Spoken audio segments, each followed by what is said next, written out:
video, we're going to show you how to assemble a reversing contactor with LSIS MC type contactors up to 150 amp frame. In a reversing contactor, two AC or DC controlled contactors are mechanically interlocked and utilized to run a motor in either the forward or reverse direction. You will need two of the same LS-MC type contactors and the corresponding interlock unit and wire kit. For contactor ratings and dimensions, refer to the contactor and overload relay catalog. Once you have your contactor selected, you will need to select the interlock unit and wire kit that correspond to the contactors. Also in the catalog is a handy table that you can use to select the appropriate wire kit and interlock unit. This contactor is a MC32A.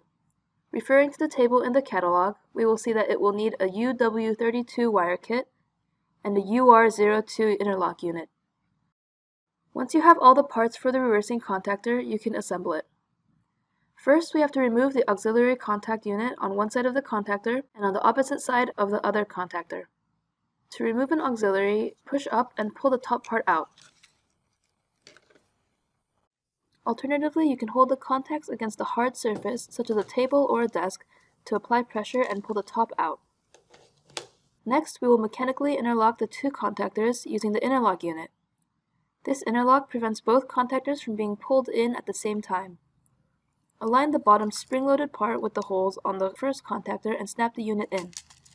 Do the same with the other side of the interlock to the other contactor. Then we have to attach the wire kit, which consists of two pieces with pre-molded wires, one for line side and one for load side.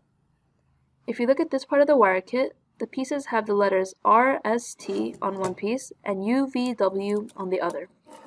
RST mounts on the top line side, while UVW mounts to the bottom load side.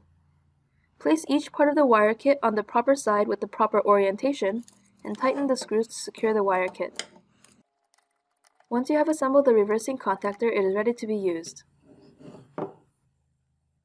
Thank you for watching this training video. For any sales or support questions, please call or email us via the methods listed on screen.